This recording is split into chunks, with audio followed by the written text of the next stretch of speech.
Nakatakdang magpatupad ng taas singil sa tubig ang isang water concessionaire simula sa buwan ng Hulyo hanggang Setyembre ngayong taon. Kung magkano, ito'y ating alamin sa balita ni Sheena Torno. Mahigit 1,000 piso ang buwanang bill sa tubig ng pamilya ni J. Lord Quino. Malakian niya ito para sa kanila, lalo na't maliit lamang ang kinikita niya sa pagbebenta ng pritong manok. Maraming kailangan sa pagtitinda ng manok, sa mga ingredient niya. Tapos ang kilo sa manok medyo tumaas na kasi. Sa isang araw, tuloy-tuloy lang talaga yung namin.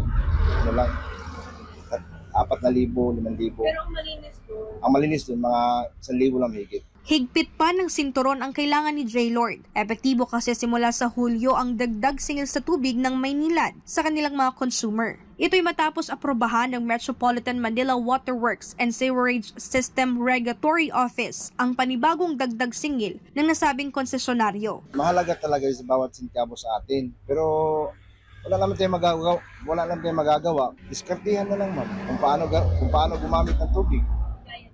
Gaya ng pag hugas, ligo, tipid-tipid na lang ba? Paliwanag ng MWSSRO, inaprobahan nila ang Foreign Currency Deposit Adjustments o FCDA o Tariff Adjustments ng Maynilad. Ito ay isang quarterly pass-through mechanism na nakabase sa pagbabago sa exchange rate. Halimbawa dito, kapag humina ang piso laban sa dolyar o ibang currency na ginamit sa pautang ng mga kumpanya, ay kailangan nilang magdagdag ng kaunting singil para ma-recover ang foreign exchange losses. Itong mechanism to is to ensure that matatapos nila yung proyekto at madideliver nila ang mga tapat na serbisyo sa ating mga consumers.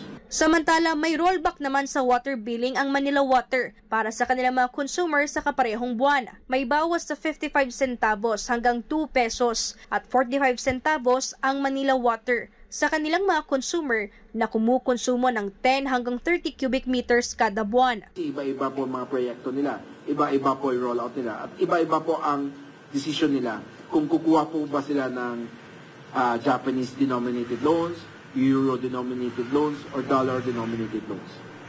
So, yun po ang dahilan. Ang Maynilad po ay madami po silang Japanese-denominated loans.